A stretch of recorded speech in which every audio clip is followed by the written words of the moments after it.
Good afternoon, Wrestling Inc. Get up, get going. Happy Tuesday. It's me, your managing editor of WrestlingInc.com, Nick Hausman. And I'm joined here, as I am every Tuesday, by Issa. Issa, welcome back to the Wrestling Inc. Daily. I'm so excited to talk wrestling with you. I look forward to this every Tuesday. Oh, yes. And by the way, I sound different today.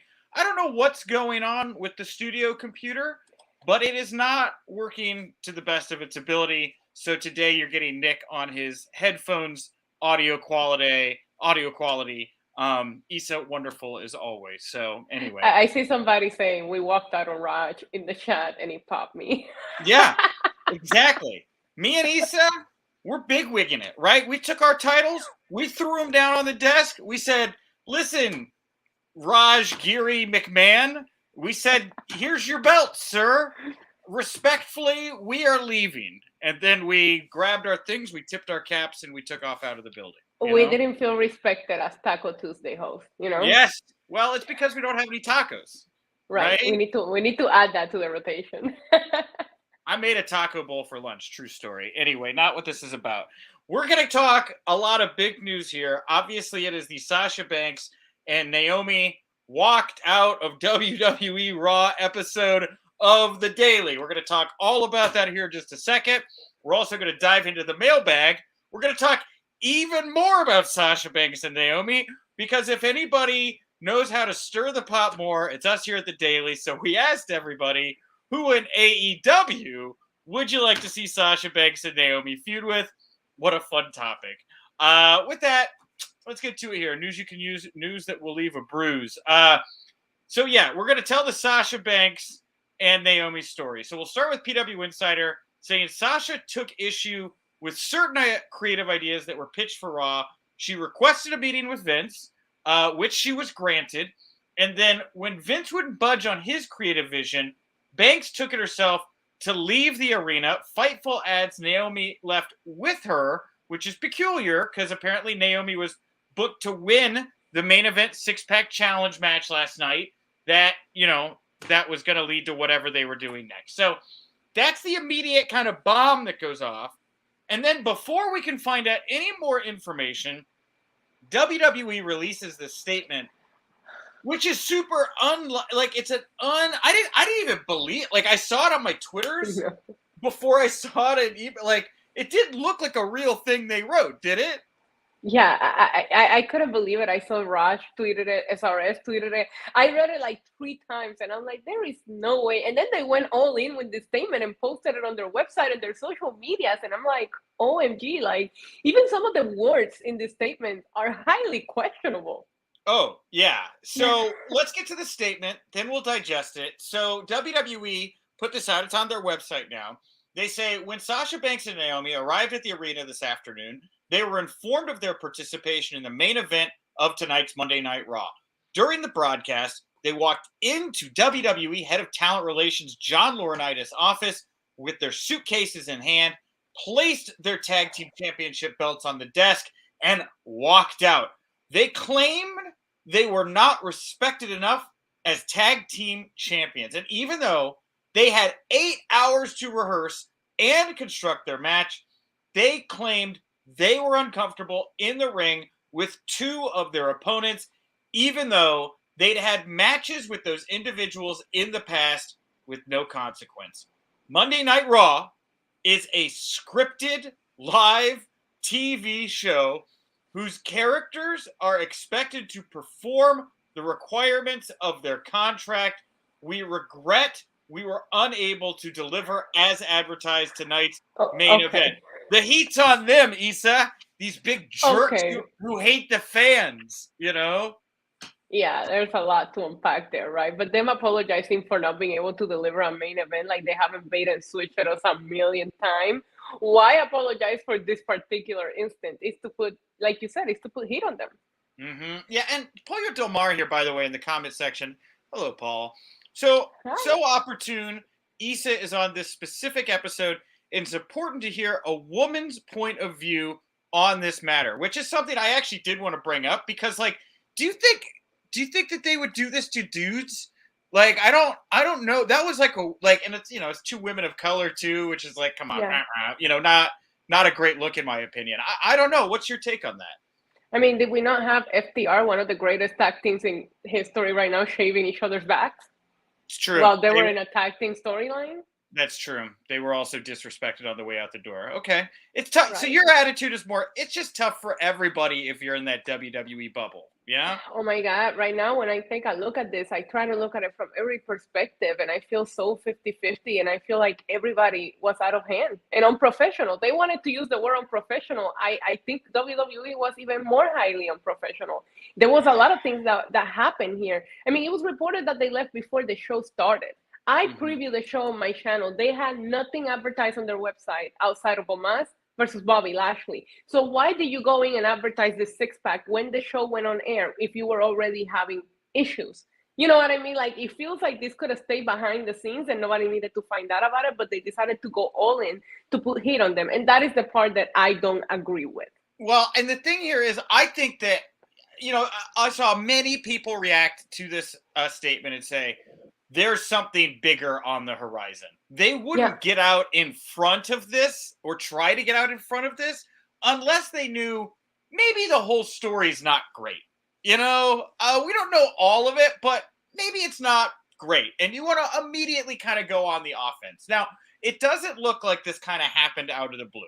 Now, Sasha Banks has unfollowed a bunch of key WWE accounts on Twitter over the past few days.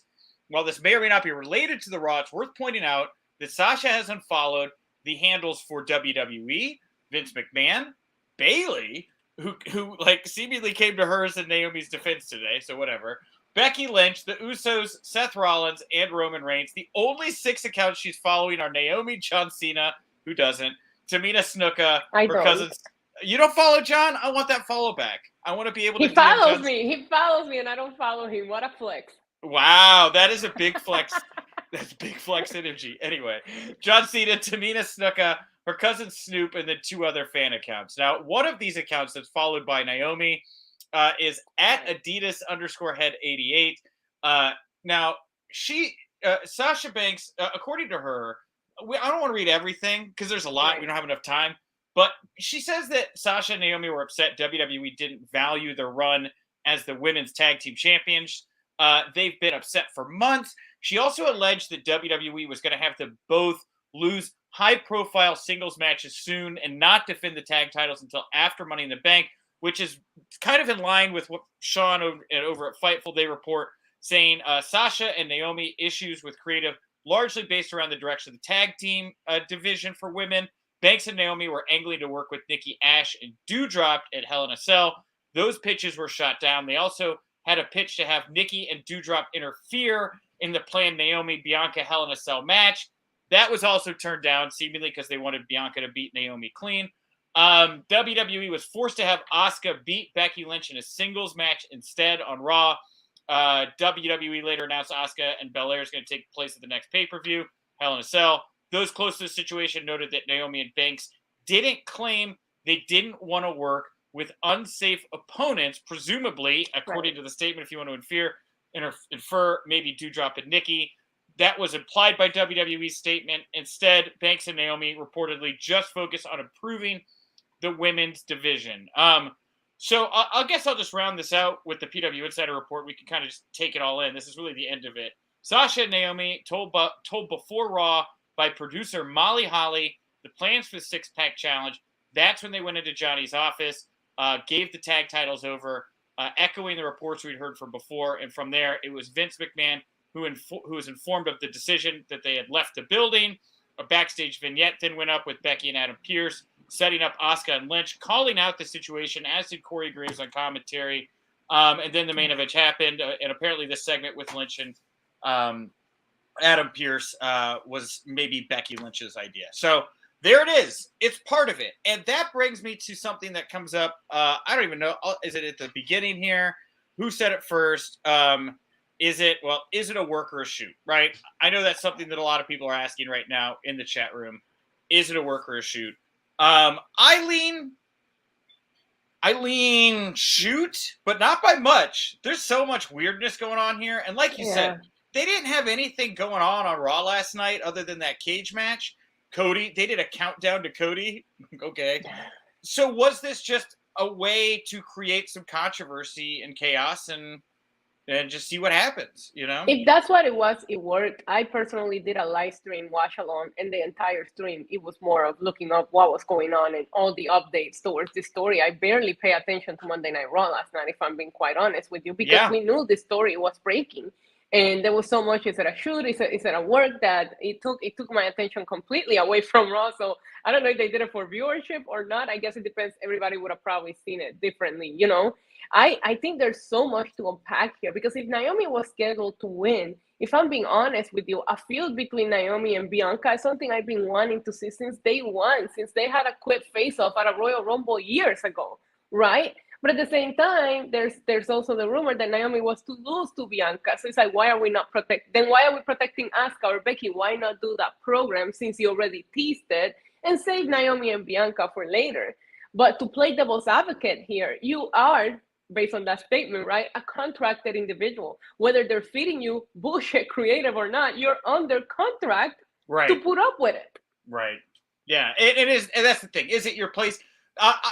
I think that what's going on right now, especially with AEW in the room, like, people are less scared, right? Like, it's okay to get in good trouble every now and Okay, then, Nick, right? but what are they gonna do in AEW? Go and be at the 9:30 spot or be on Dark on Elevation? Like, let's be real. AEW needs a lot of help in their women division, so it might be an escape for a male performer, and this is where this POV comes into place. It might be an escape for a guy, but the girls and women in AEW are not being treated any better. So I'm not sure that that's a safe escape for them either. That's a very valid point, Isa. I'm not saying you're wrong, but I do think it has put something in the water right now where the executives or whatever, it's a tight hold, but it's not as tight, right? Like, there's a little bit more flex in the room. And when you kind of look at, the Cody Rhodes, method or whatever, which is like, my value is not being appreciated here. I'm going to take my ball and go home, and maybe in a little bit more dramatic way. I think there's a little bit of that in the water here right now. Right. We had a super chat here from Joel Wood. Sasha unfollowed those accounts over a week ago. It didn't just happen on Raw. Yeah, it's been going on for a while here. There was also a comment. It sounds like something. I would assume that to get to that point professionally, something had to be boiling. I don't think this was anything to do with last night. I think maybe it has to do with the booking of these tag teams, obviously, because both of these women, when they got together, it felt like that entire match at WrestleMania, it felt like you're just using the tag team to put women in the card that you didn't have anything for. And they did make it work. I'm super high on Sasha and Naomi as a tag team. But there's also nothing for them right now outside of Doudrop and Nikki ASH. You could have set up both of these feuds in this match last night if produced the right way. Forgotten MMA here saying, seems real, because why would they drop the belts? It kind of buries the belts. Did they officially get stripped of the belts? Was that canon on TV last night? Did they announce that they were done? No, they didn't. I went to the WWE.com earlier today. I haven't gone in the afternoon, and they were still listed as the tag team champions in the website, and they're still part of the active roster. Okay, great. So the bigger conversation I think Forgotten MMA is bringing up here, which is that it buries the belts, right? Isn't that the call out here, right? Like you're saying, there's nobody else for them to work with.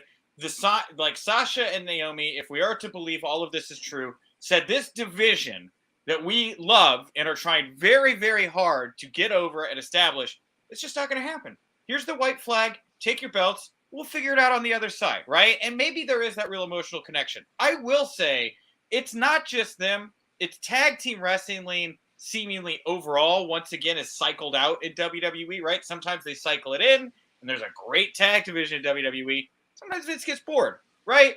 The Sasha-Naomi pairing, very arcade bro, right? You got two single stars that you just throw them together. I mean, of the three tag team champions at the moment at WWE, Usos, arguably the only real tag team holding tag team titles. That's 1 and 3, okay? Even when Sasha and Naomi came out on SmackDown this past Friday, they came out to Sasha's music, and like, Naomi's kind of dancing to it. And I remember watching it, and I'm like, this is so lazy, right? Like, even Arcade Bro have like a logo and a song. There's just so little thought that was being put And I will tell you them, one thing, taking a look at Ronda Rousey on SmackDown prior to all this drama happening, I'm one person that voiced my opinion that Sasha or Naomi will both be great contenders for Ronda Rousey, but they're tied up in the tag team division. Yeah. Well, Polio Del Mar once again jumping in, by the way, and Paul will be in the house on Thursday, of course, doing the show with me. But says, should Cody have any sway in the booking? It's plausible he suggested more reality-based angles of this nature and playing the audience, which I don't look. Maybe a little red string, some thumbtacks on the wall going on here. I love that kind of stuff. But I said when Cody jumped, and it seemingly, started to kind of ingrain itself a little bit to the WWE product with a little bit more, less hokey kind of to gimmicks and stuff. But Cody was a huge influence in Tony Khan's ear.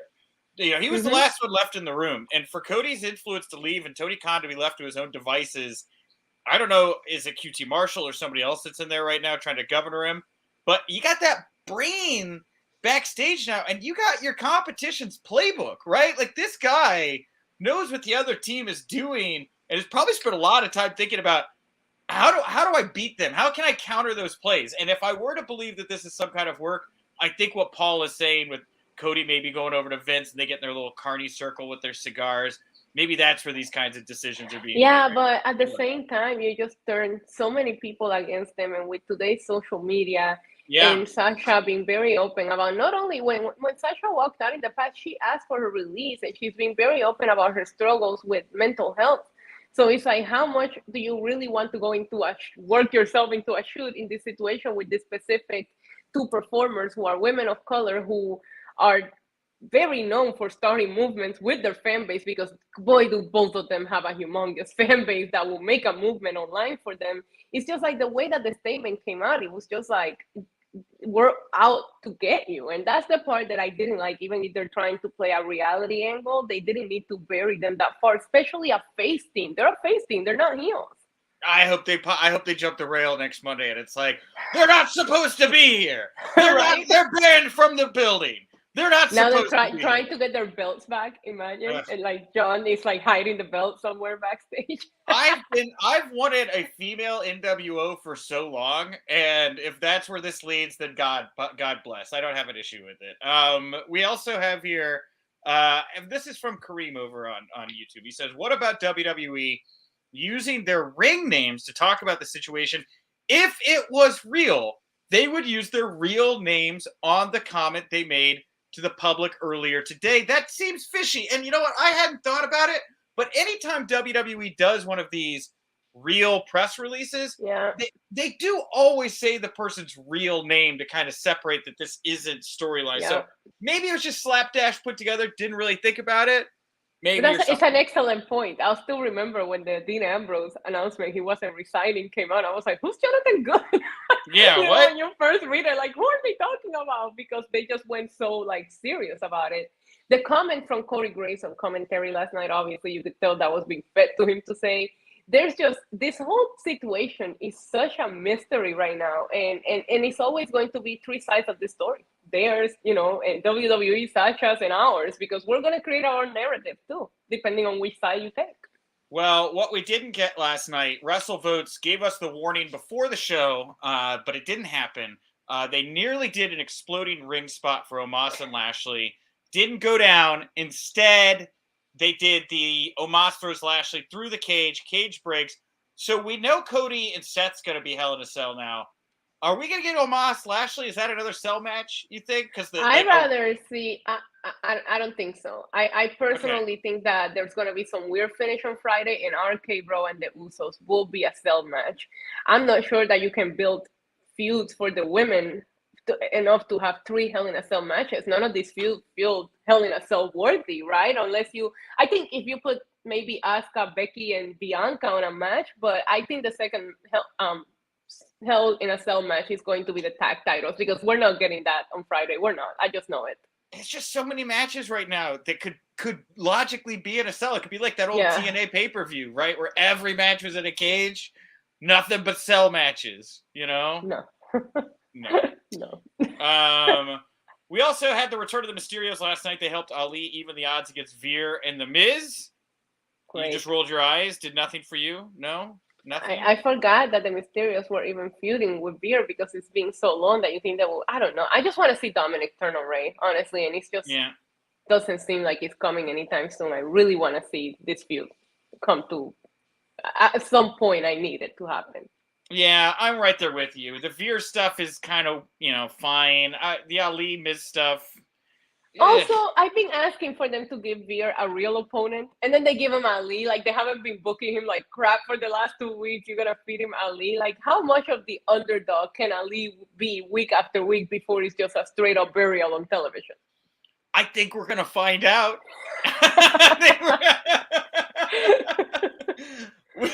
we also had Alexa Bliss. She had new theme music. She's back. She's different. I like, by the way, the balance that they seem to have found with the Alexa Bliss character. The new music feels like a reset a little bit to me. Right. Just gonna sell 1 million of those little Lily dolls. Who cares?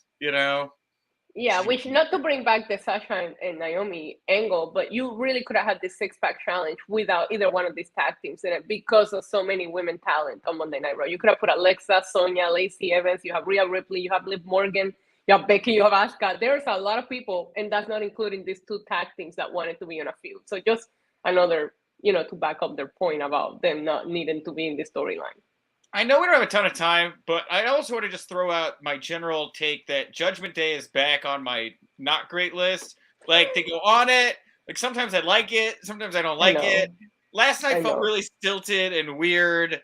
Yeah. I actually had the thought watching their promo. I was like, I'd like to see Judgment Day in NXT. I bet they'd stand out there. I think we could refine that act in NXT. It'd be fun. Then bring it back to the main roster, I wouldn't be mad at that, especially with Damian Priest and Rhea Ripley being such a big part of NXT and then bringing Edge down there. I am with you. I'm on an up and down weekly with Judgment Day. I thought last week they really established themselves. They gave them a lot of TV time, but now we're back to the same, this week. So I still don't know why this faction exists. Yeah, agreed. That's the thing is, what is the motivation of Edge's spooky stable? Unclear. A haircut. The haircuts, yeah, they're the hair, right? Brutus the Barber is going to be coming back for his 8th or 9th televised reincarnation. Ringside News saying Harland, he was actually being earmarked for Edge's Judgment Day stable.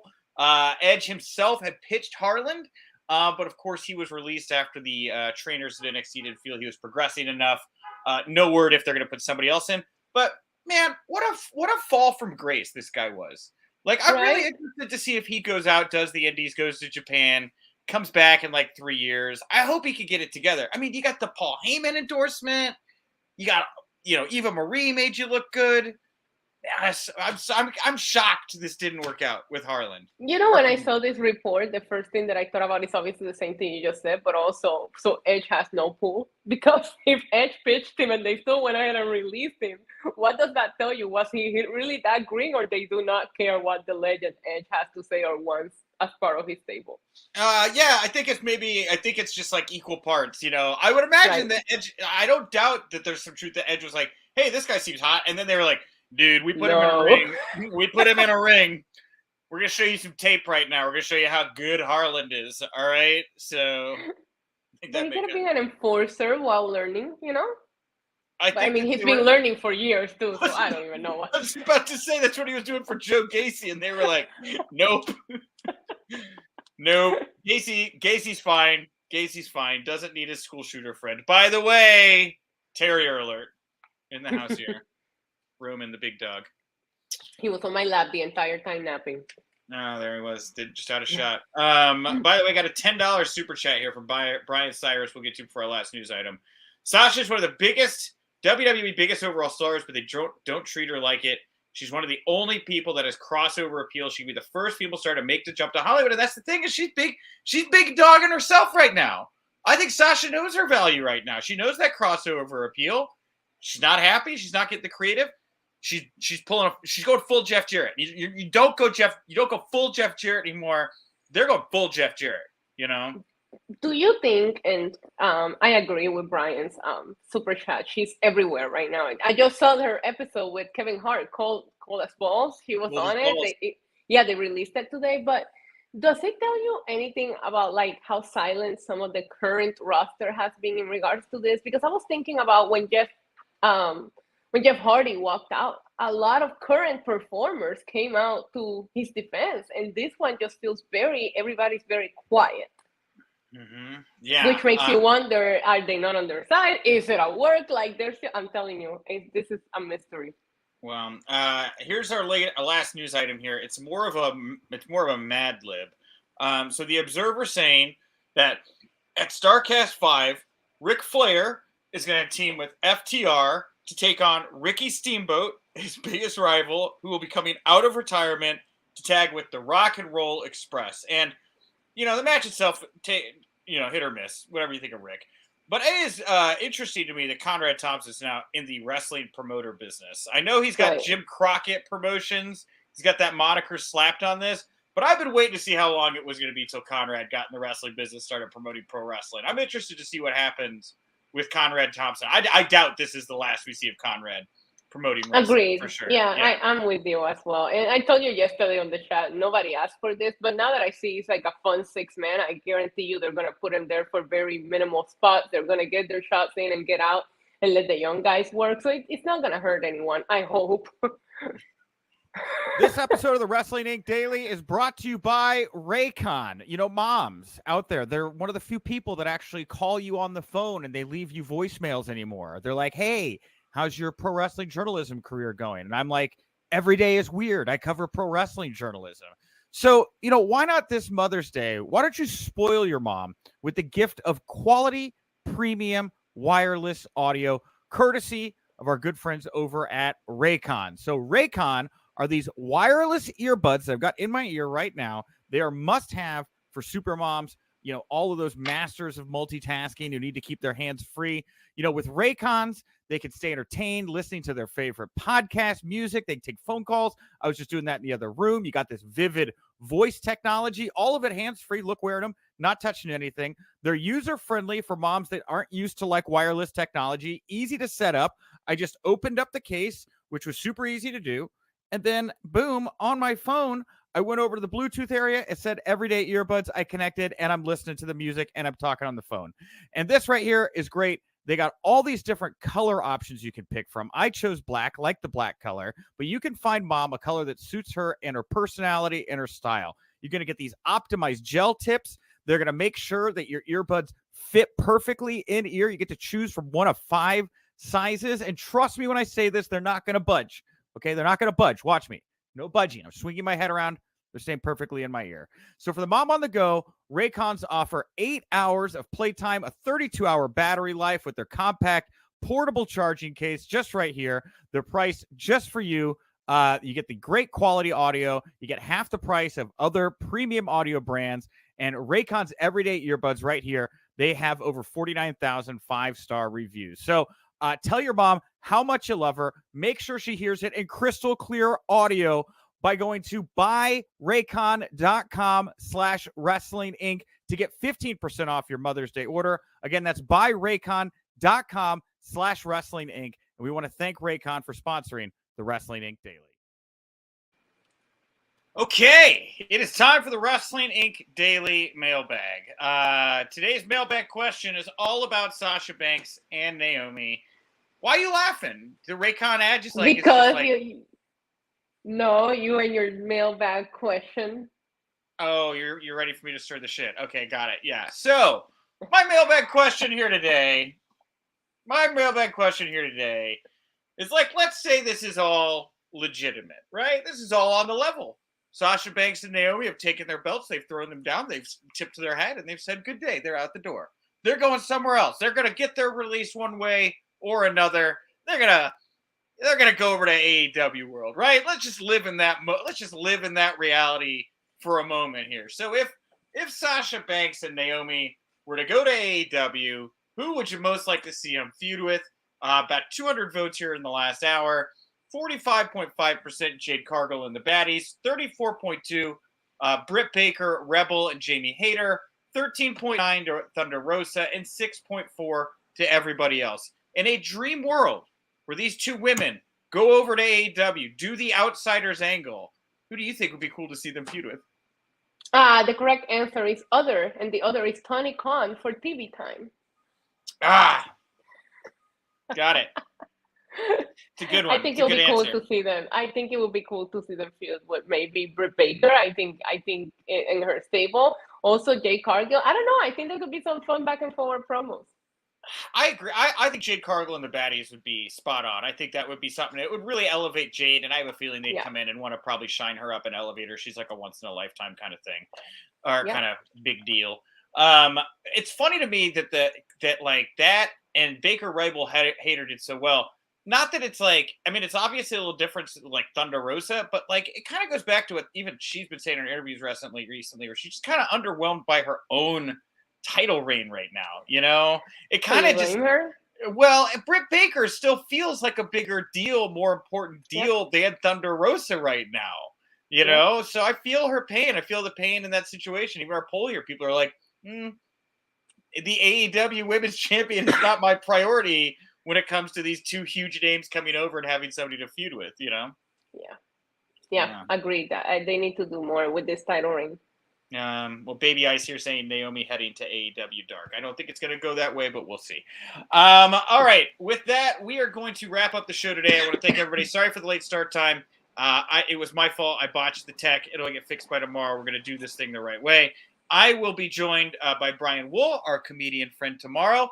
Of course, support the Wrestling Inc. Daily. We're on all the podcast platforms. Support the Wrestling Inc. socials. And, of course, come back here tonight for the Wrestling Inc. podcast after NXT for the full Tuesday takeover as Issa returns to break down NXT with everybody else. Anything you want to put over here, Issa, before we wrap it up? Subscribe to my YouTube channel. I'll be live over there in a little bit previewing tonight's episode of NXT NYC Demon Diva. Wonderful. And I'm at Nick_Hausman over on Twitter. Thank you all so much for tuning in. I'll talk to you tomorrow. And remember, if you winked, you didn't miss it.